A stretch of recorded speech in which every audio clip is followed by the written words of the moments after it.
the transformation of your company from a private one to one that's publicly listed on the Colombo Stock Exchange could be a very smooth one if you have the right information at your fingertips. On that note, welcome to Going Public, a show which explores this very journey and makes sure that you have the right information to make the correct decision when it comes to your company. Going Public is a collaboration between the Colombo Stock Exchange, the Securities and Exchange Commission of Sri Lanka, as well as MTV Sports. Now, during the past weeks, we have explored the success stories of companies which have gone public, and we've also shared the information about different roles that stakeholders play when it comes to this big step in the future of your company. On that note, I'll hand you over to the very capable host of the program, Mr. Vasula Premavardhana. He is a capital market specialist as well as former director of the Colombo Stock Exchange. Vasula, over to you. Thank you, Amaya. This week we have an interesting story of a family company that became a conglomerate and then had a successful public issue. And here to tell us that story, Mr. Hussein Yusuf Ali, CEO and Chairman of Hemas, and Malinga Asikoratna, CFO and Group Director of Hemas. Welcome to Going Public. Thank you. Hussein, let's start with you. Your grandfather, I think, Sheikh Hussein Ali Yusuf Ali, started this company back in 1948 as Hemas Drugs. Hemas Drugs Limited, yes, that's right. So if you just briefly tell us the history behind this company. Yeah, so as you say, we were founded in 1948, and then like most other entrepreneurial organizations, the company entered various fields of business. He had 4 sons, so each one of them joined the businesses, as time went on. And I can't count the number of businesses we've been in and out of.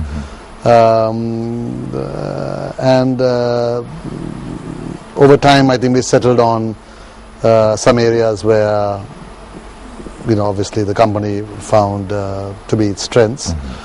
Having gone through the 70s when the closed economy stage, right, and then things opened up and more opportunity came.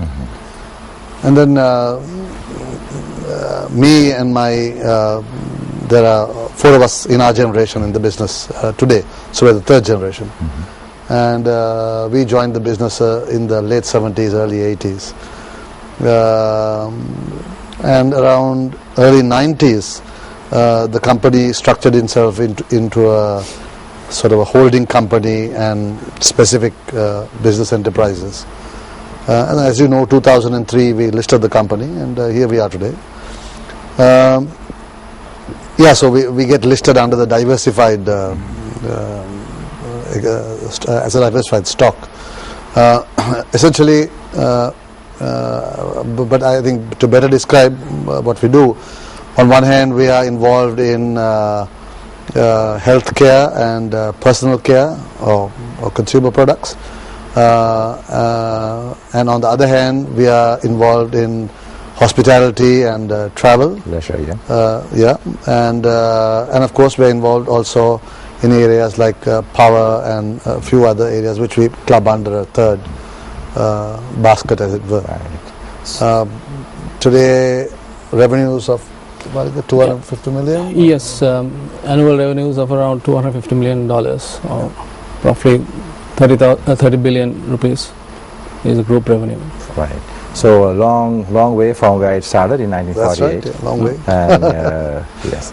So what made you all transit from this, intensely closely held group into a publicly listed company?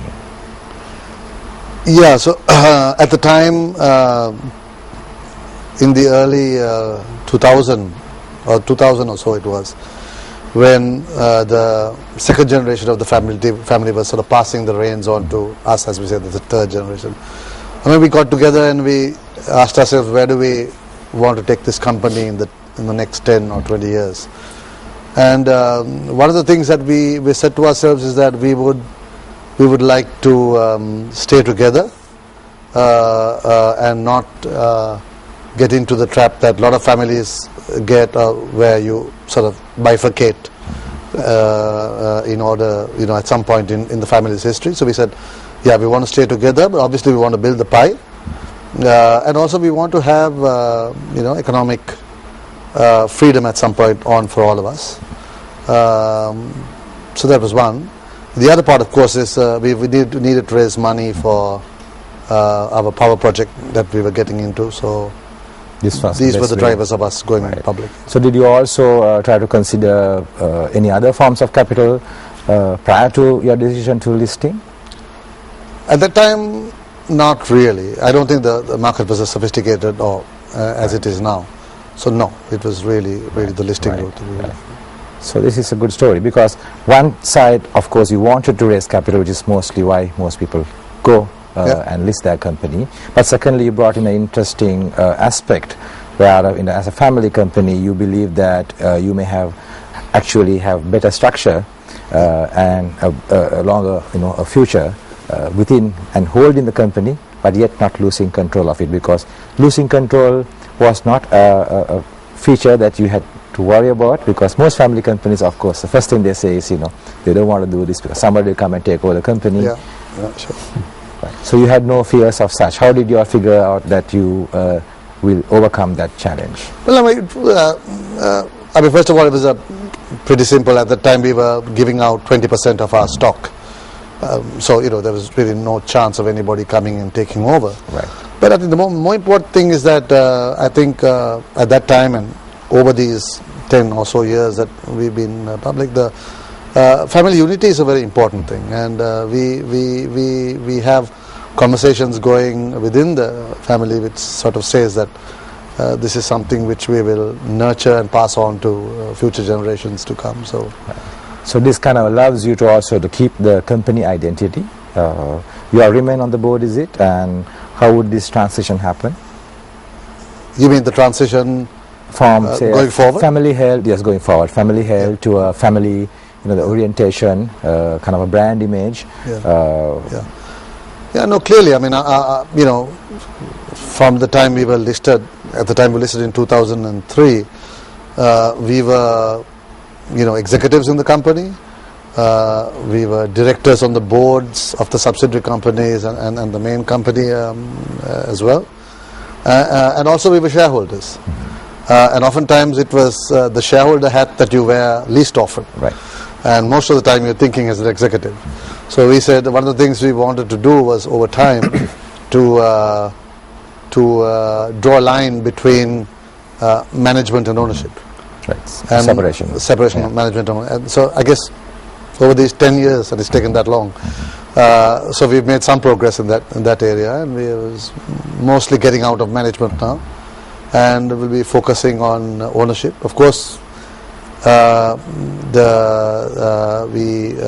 we continue to play a part in the key strategic decisions of the company, and also very much in the values and the identity of the company as it goes forward, which is very important to us and to any family company. So initially, when you were the pre-IPO days, or maybe say 1 or 2 years before the IPO, did you start structuring the company to kind of guide you along for the post-IPO stage? Did you start hiring professionals, or start letting go, giving different kinds of structure to the company?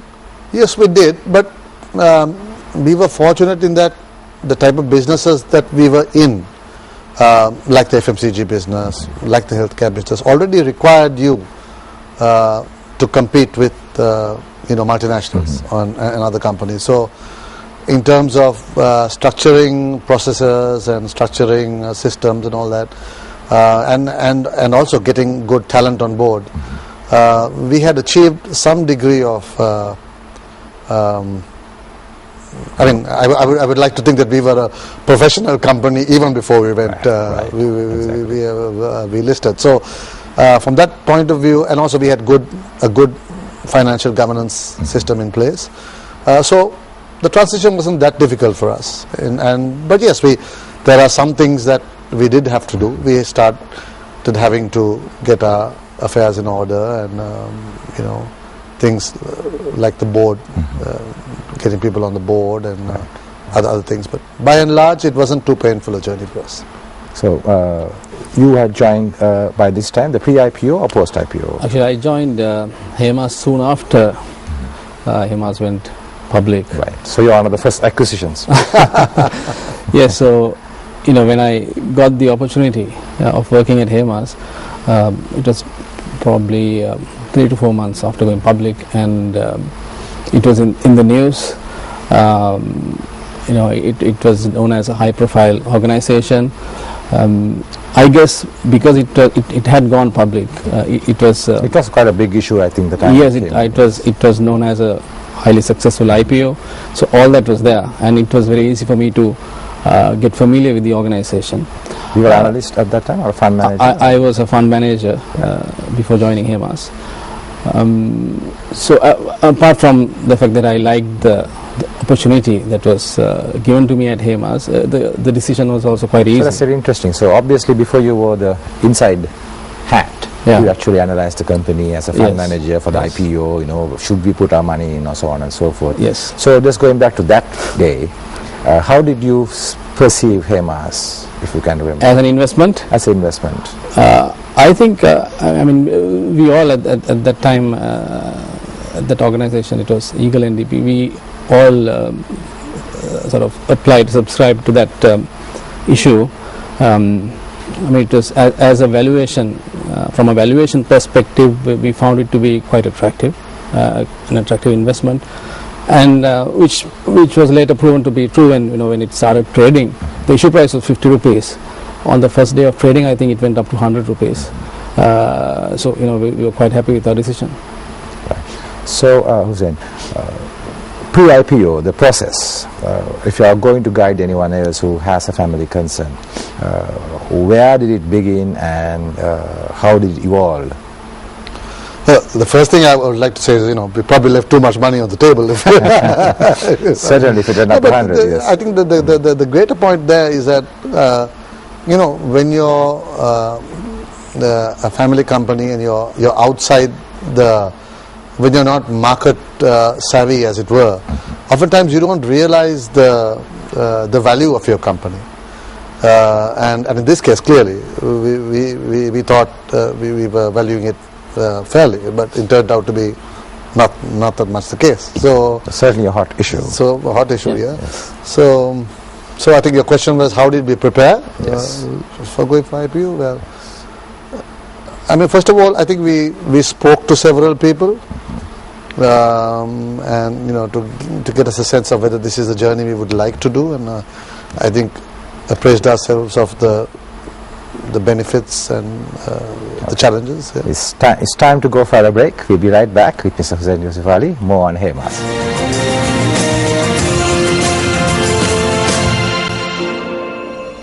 Welcome back. Yes, Hussain, we are talking about the process leading up to the IPO day. How long was the period from the day you decided that you should list? Yeah, I would say about a year or so would be sort of how long it took. But there was some thinking going on in the background a little bit before that. But by and large, a year of thinking, but I would say 6 months of serious preparation. Okay. Yeah. So you obviously either went to the stock exchange, or was it the investment bankers that you worked with? We had conversations with the stock exchange as well, but essentially we had an investment advisor, and so they helped us to take care of the whole process of the due diligence and valuations and so on and so forth. Exactly. But of course, you said that you were, from the valuation side, you left too much on the table. Well, in retrospect, yes. But having said that, I think there's a plus and minus to it, because our issue was a small one. Right. So even at that time, we were not necessarily saying that we want to get the maximum possible price, because we didn't. This was our first experience, and we did want investors also to make some money on this, because what we were really trying to do is to create a foundation for the future. So certainly, yes. In fact, coming back to that, I'm sure Malingal can add to that. At the end of the day, the valuation that takes the stock up comes back to you in the percentage you're holding. Yeah. So you're actually not losing out. Yeah. Sure. Because if you had 75 or 20%, 80% left, that immediately gets rated at 100 as opposed to 8. Sure. How about you being an analyst and a fund manager? What's your view on the valuation price? Well, as I mentioned, it was an attractive price, so I guess that's a different way of saying perhaps you're leaving too much on the table, but I guess you've got to leave something on the table for the investor as well. It's very difficult to say what would have been the optimal price. Right. Given the interest at that time for the stock, there was a quick run during the first few trading days, and when you look at a longer term horizon, still we have performed as a stock. We have performed fairly well.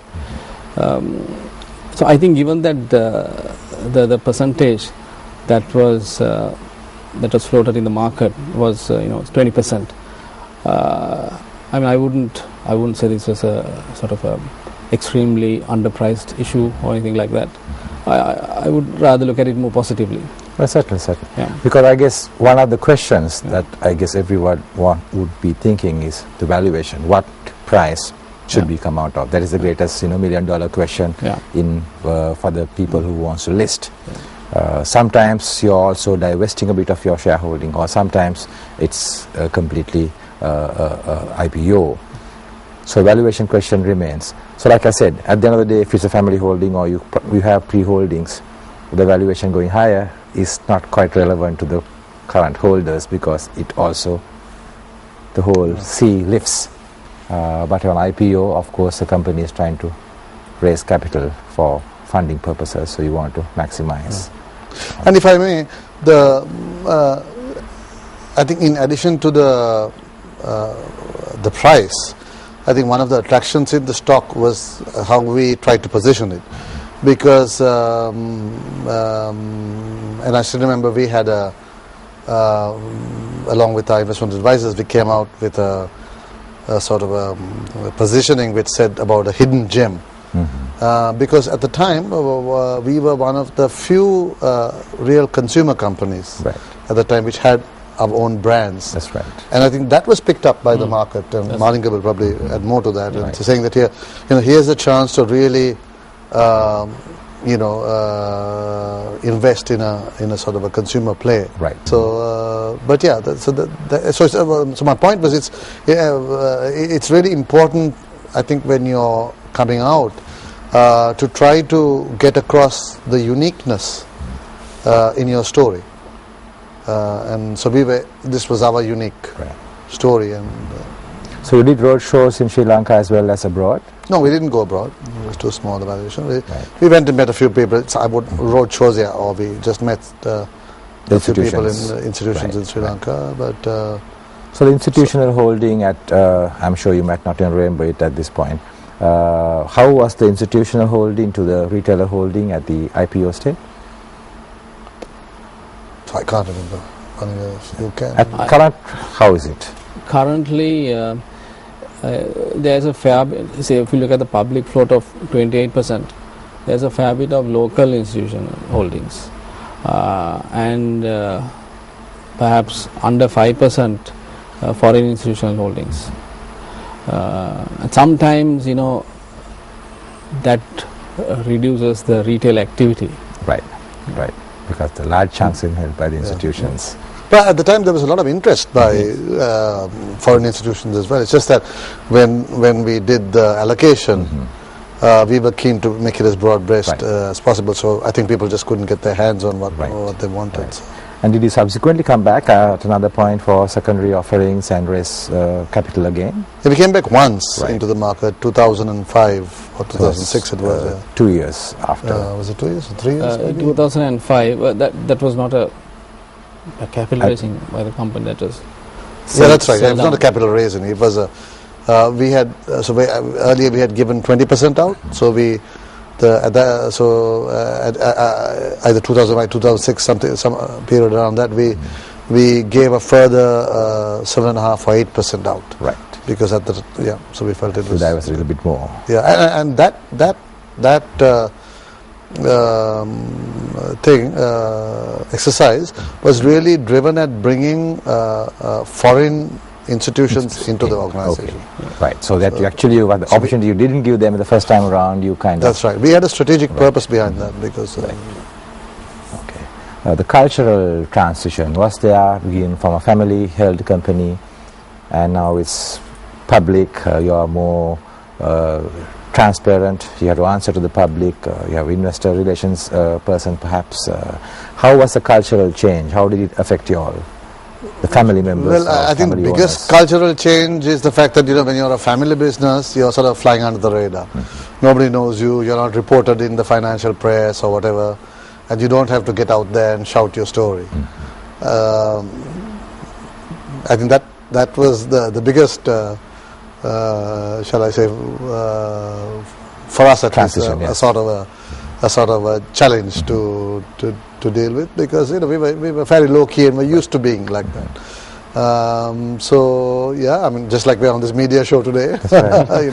Wouldn't have done that if we were private. So that, I think, is a sort of a lesson, and it holds lots of opportunities, because you don't realize that by people hearing about your story and hearing about your company. Certainly. That's basically what I was going to come to. After all, at the end of the day, what did you get? What did you get out of going public and going through this transition? I would say, if you ask me in answer to that question, I would say I would answer that question in two ways. Firstly, I would say I think we were trying to avoid the pitfalls of a family organization not going into the third or fourth generation. And what we were trying to do was to create a framework where the family members could still continue to own the company, but that the company could continue to thrive beyond them being executives in the company.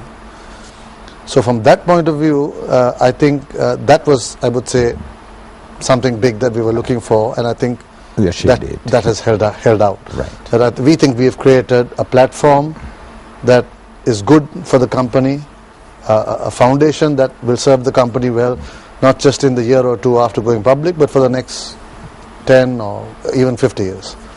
So that was, at a much longer term horizon.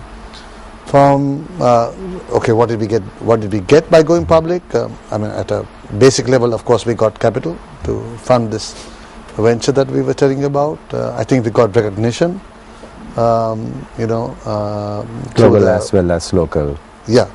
Through the coverage and all that. Certainly, we became more interesting for top talent who are out there, who suddenly saw us. I mean, like Malinga himself said. And took notice about what we do, and thought that this is a company we'd like to work for. And of course the valuation of the company, which the valuation of the company, which was a discovery, and also I would say by interacting with various fund managers and we were more exposed to the world at large, and and sort of opened our minds as to best practices and just to add to that, I think we learn from the capital market as well, and we continue to do so by interacting with fund managers and investors. One thing, you asked the question about culture, whether there was a change. From what I understand from the stories I've heard, Hemas used to be a highly performance-oriented culture anyway, even before going public. Afterwards, there was a not just profit or cash focus. We knew we are making so much of profits and cash, but there's a focus on looking at what the valuations are. How do you build value on this business? So that orientation was also built as a result. Time for another break. We'll be back on Going Public shortly. Welcome back to Going Public. Smiling. We're talking about valuations and the culture post IPO culture. Yes, I was going to say that pre-IPO, Hemas was anyway a highly performance-oriented company. So that did not change post-IPO. But what did change was, we did not stop at just looking at the profits, looking what our cash was. As a cultural change, within the organization, we started looking at building value or managing for value. And now everyone is talking about how can we build value in businesses. So that was, I would say, one outcome of going public as a result of interactions and learnings with the fund managers and investors. And of course, at board level, we have had good inputs towards managing for value. Right. So how do you align, say, talking of value, the management who comes from a culture of family owned, the employee interest, plus now you have the new aspect of public interest in your action. So how do you manage that? I mean, how does that happen within Hemas? So the question was, there's the management of the aspects of, say, from the public interest in your company, yes, the employees, plus the family holding, and how do you kind of transact this whole thing into a value orientation? Right. Yes. I think it has been a journey of learning, and when you look at how we've come to, if I may call it value orientation, we've come to realize this is aligning everybody's interests, not just the interests of the public investors. It is in the interest of all stakeholders to make sure that we need to build value within the business. So is it a human resource objective? Example I'm saying is, when you're a family oriented company, Hussein can answer that, of course it's your interest. Now of course you drive your people within the company who are not shareholders, but now you have aspect of public interest for shareholders. So you have to also involve the workforce, you have to involve the managers, the management, to align yourself with this valuation story, because now everyone's eyes are on you. Yes. So how did that process, how do you go about doing that? Is it explicit? Do you have training given, or do you all have some process that trains your employees as to this is the guideline, or is it strategic in how you decide on what you take on in your business? Right. You want to go at it first? I can add from the yeah, I mean, I'll try to first of all, at the time we listed the company, we actually we had kept a certain amount of stock that we gave, like employee stock, to all our employees. So it sort of increased the appreciation of value and stock price and stuff like that. Yes, because they are part owners now. That was an important thing. And then over a period of years, we have had, I think 3 tranches now of stock options. So, I mean, what that's obviously trying to do is to align the interests of the owners and the managers. And those have been done. Brilliant. So you have a ESOP that's continuously.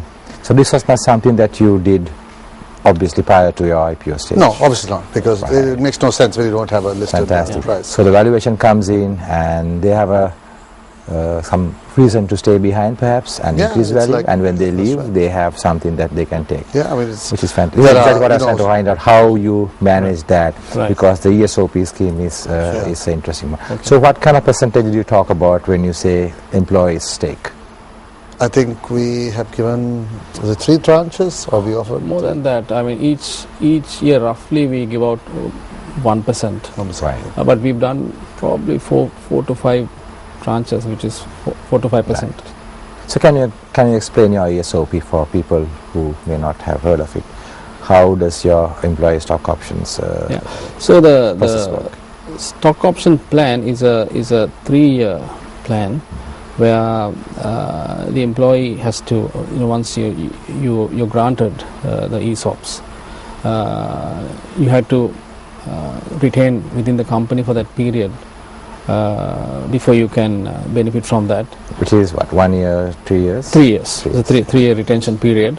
So afterwards, you have the option to sell it at any point in time.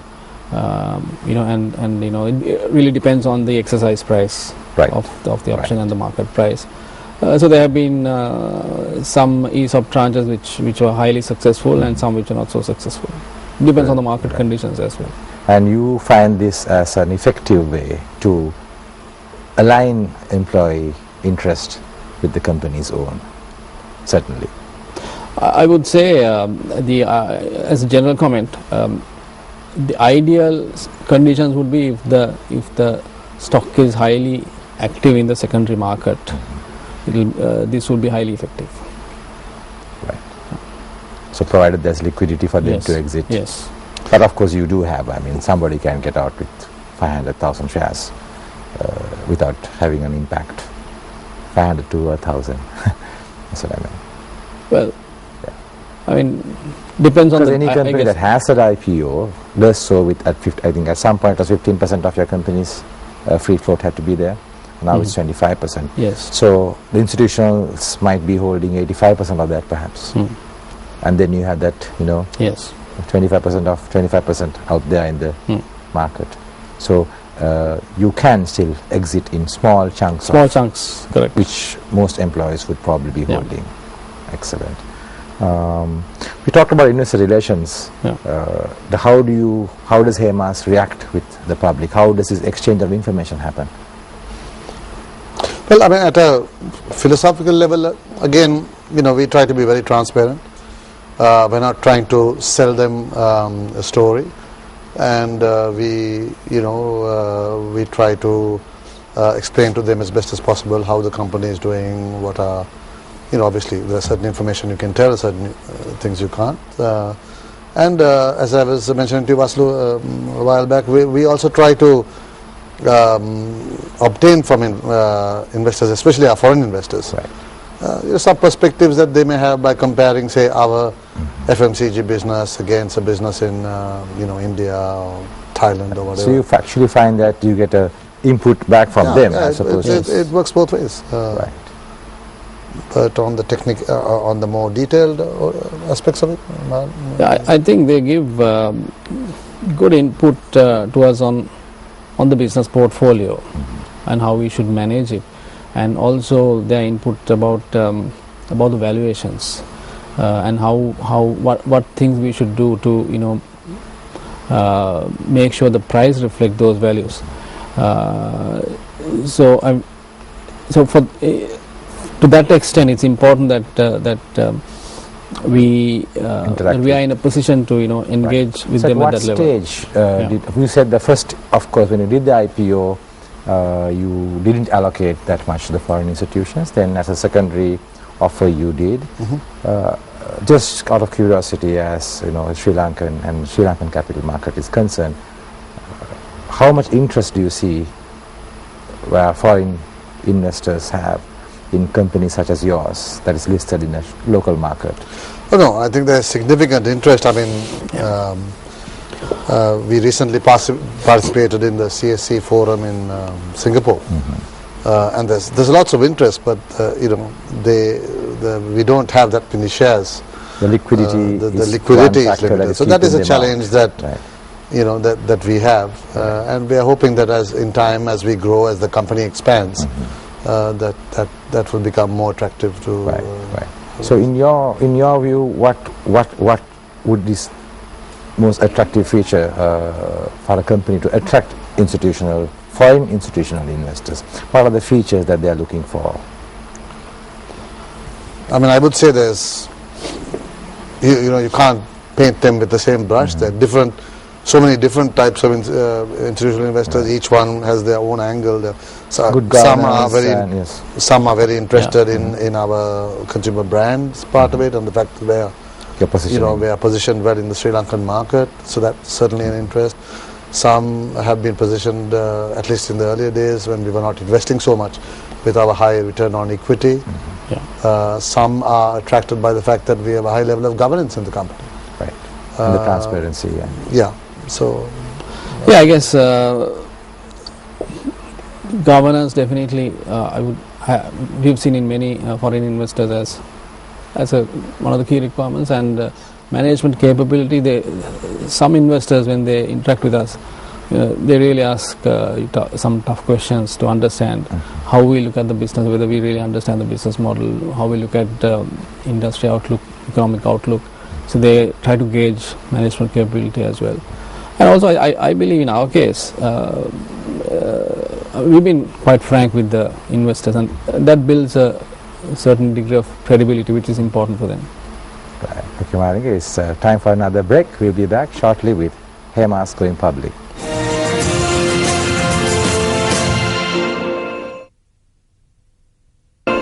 Welcome back to Going Public. Yes, I was wondering, now we covered the pre and we covered the post going public. What are your current and future plans as far as Hemas is concerned? Well, I think the way we are looking at it now is, as I said before, I think over since going public to now, we consider it as a period of laying the correct foundation, and of course business growth as well. But as we discussed earlier, our market cap has gone up by roughly 5 times over a 10-year period, so that's decent returns. And but we're really looking forward at the next decade, as it were, as a period of accelerated growth, a period of inorganic growth, a period of expanding outside the geography of Sri Lanka, and just stepping up the pace now since we have a good foundation in place. Certainly, because now you've been in the market for long enough. Yeah, the public knows you, the local institutions knows you, the foreign institutions knows you. You have got your act together as far as you're concerned as to how you translate this relationship between all these people. So you're at a perfect juncture, I think, to reap the benefits of taking your company from a family concern to a publicly listed, transparent, well-run professional company. So talking of your diversified holding company, do you intend to go back to the public on various, now that you have a capacity to raise money at any point, you have a good record, how do you intend to do this? Do you have any plans on the future to come to the market again, or develop another angle, like you said, inorganic growth, perhaps something that we haven't seen Hemas do? Anything that you want to let everyone know about or talk about? Just a small point of the inorganic growth. We just made an acquisition last year of 2 billion rupees. We bought JL Morrison, so we made the start. So we will see something of coming from that, is it? Well, potentially that would be one route. In particular, healthcare and personal care sectors. Because you brought it up. Yeah. The funding for the purchase of JL Morrison's, was it internally raised, or did you go to the public in any manner to raise some we of the did funds? not go to the public. Partly it was internal cash, about 60% of the acquisition, and the balance was bank you loans. had cash, you already had no requirement to go to the public. That's Is that That's right. one of the reasons? Yes. And debt capital? Well, this time we went to the banks. We went for bank loans. Right. Yes. So how do you see, as a corporate or a CFO even, listing debt, bonds? So in general, I would say going for listed bonds is a good idea, because you're tapping into a much wider fixed income investor base, rather than just limiting yourselves into bank loans as a general comment, and that will help you to actually reduce your cost of funding. That is one, and of course you can offer to the investors some desirable investment opportunities in terms of what kind of term you're offering. Is it a 5-year bond or a 7-year bond?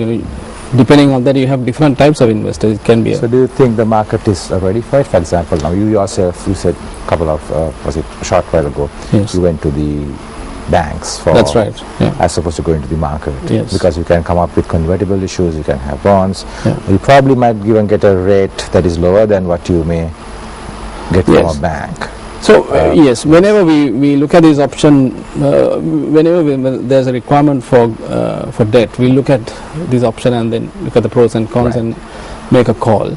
And from time to time, we consider the option of listed debt. Yes, I would say there's a strong case for lowering cost of funding. Right. But typically, to my understanding, it would be largely institutional investors who will be attracted. Certainly. And I think particularly these days there are tax incentives Precisely. for listed debt investors. So I think it's certainly an attractive proposition. I think that was done to encourage more companies going to the public to raise, their capital. Any other concern that you may want to talk about, for example, as the future is concerned, say, any other mergers and acquisitions? No, I mean, on a general note, as I said, we are, certainly looking at accelerated growth, and we're going through right now, a change in the leadership that I mentioned, as both in terms of securing the succession challenge that I mentioned before, that most organizations have difficulty with. Coming from family ownership to going into the public. That and also just normal organizations find at any level succession a difficult challenge. So we're going to have a new CEO come in. Well, not a new CEO. He's been with us already for the last year or so. Right. Well, coming up to a year. Stephen Enderby, he is a gentleman who has operated largely in the private equity space. He's worked in Sri Lanka for 5 years. He's been in India for 9 years, and that's a very fast-paced, very aggressive business environment. So looking to bring a more of an international dimension, and I'm sure injecting a new period of growth for Hemas, bringing some change in the way things were done before, and also from the governance side, going further down the route of separating ownership and management. So now we will have a CEO who is not also not family. Certainly, because this is probably the final metamorphism into what Hemas is going to be. Because you came from humble beginnings of your grandfather starting a company to 3 generations now. If somebody of the family was at the helm, you go public and you divest some shares to outsiders, and now finally you're handing the reins. Yes, so that's a pretty huge distance that you have covered. So that's a good. So what would you suggest to any other such family-owned, intensely closely held companies, that this route is a good one?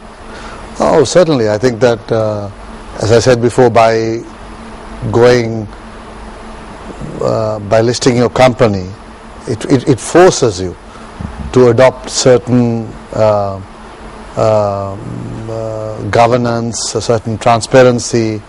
It forces you to have independent directors, and these, I think, are good things. It forces you to do good things. It forces you to do good things. So I think these are good at any level for an organization, and I think we've been fortunate enough to have really high quality board members who have departed tremendous wisdom to the organization, and I would really say that that has been also a key ingredient in our success.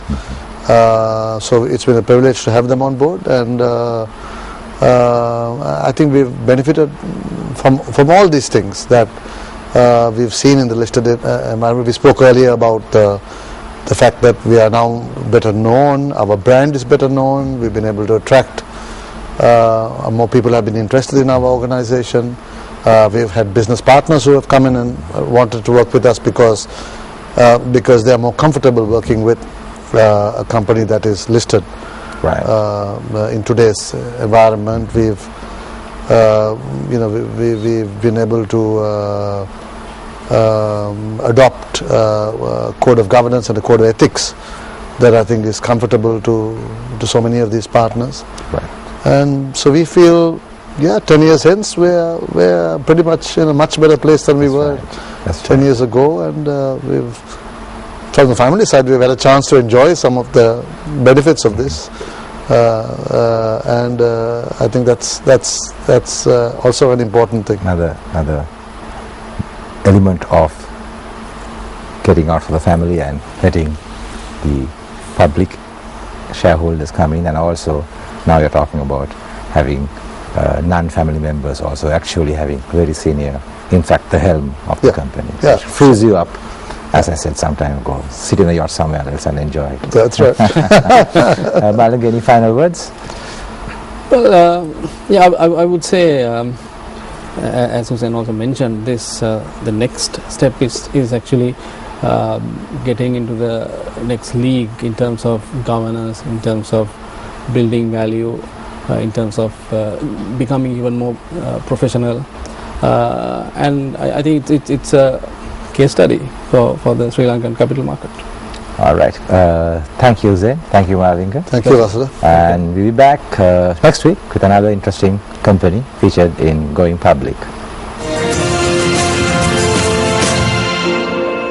What an insightful show, Vasula.